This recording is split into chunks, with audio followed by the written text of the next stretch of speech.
Hi! Okay, so it's currently 3 something in the morning. I'm outside in the car because everybody else is sleeping.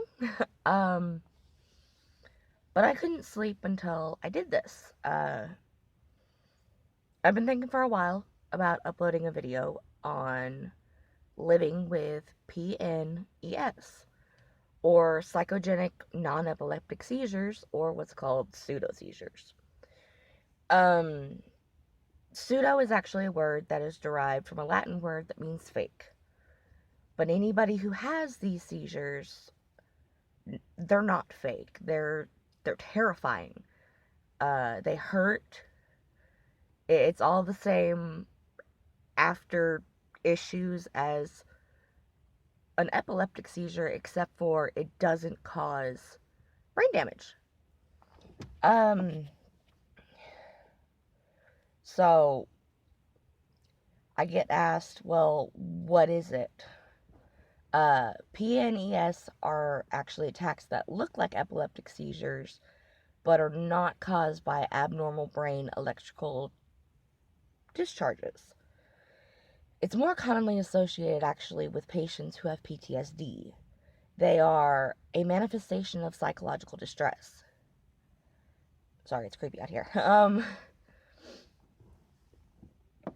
So if you've had trauma in your life recently or back in the past, it's your brain kind of dealing with it, I guess, and it causes your body to just go haywire for a few minutes.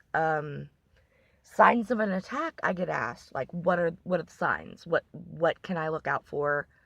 The most common ones that we found so far are falling, shaking, loss of attention, and even prolonged staring. But for people like me who have it a little bit worse, we do go into convulsions. Full on just body shaking, aches and pains afterwards. I actually shake so hard at times that I can't talk for a while afterwards. Let me think. I'm sorry, it makes me mad because people say, well, you just had a fake seizure. No, it's not fake. It's very real. It's terrifying because we never know. Somebody slams the door and it can cause us to have an attack. And a lot of people don't understand that it's triggered the same as an epileptic seizure. If for some reason you had a trauma involving flashing lights, it'll send you into one. You had a trauma that dealt with loud noises, a gunshot, a door slamming, anything like that can cause you to just snap. I guess lack for a better word. Falling, shaking, loss of attention, and even prolonged staring, they're not that, I guess, they're not that bad. I mean, everybody zones out every once in a while. But no. For those of us who have the full-on body convulsions, it's terrifying because we don't know what happened. All we know is we were doing something and it's maybe 5-10 minutes later and we hurt. And that's it. It usually takes somebody telling you, oh, you just had a seizure, for us to know, oh, that's why everything hurts. That's why I can't make sense. Or, maybe that's why I can't talk. Dehydration, for some reason, causes them. I don't know.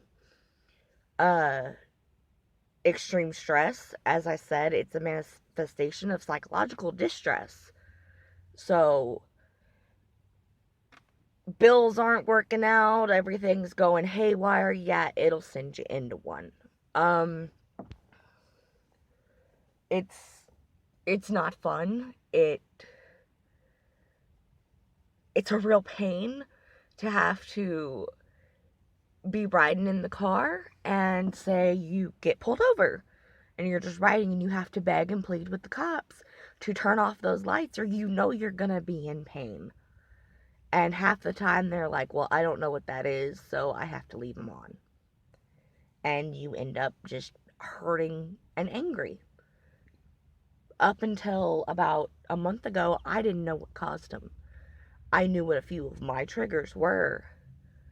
Uh, a lot of people actually get misdiagnosed as epileptic. No, it's just how our brains deal with stress or fear or anything that the brain doesn't think it can handle. It causes us to just, nope, shut down. Um, I really hope that this gives some information to people who don't know. Um, if they see somebody they care about and they're having an attack, just know there's nothing you can do except for be there when they come out of it. Because if it is caused by PTSD, they're gonna be freaking out. Because they're gonna have flashbacks that whole time. It's not fun. A lot of the time, I've seen my friends who I know of 3 friends that have it, and they're hyperventilating afterwards because they don't know what happened. And you have to calmly tell them, you had an attack, just breathe. Because for some reason, we forget to breathe. The human brain, when we freak out, forgets how to breathe. Why? I don't know. That's just the way it is. But yeah, I hope this was educational. I'm gonna end it here because it's now 3:20 in the morning and it's dark outside and really scary. Yeah, so that's what PNES is. Again, psychogenic non-epileptic seizures, or what people like to refer it to is pseudo seizures or fake seizures. Again, not fake, very real, very scary, very painful. Thank you. Bye.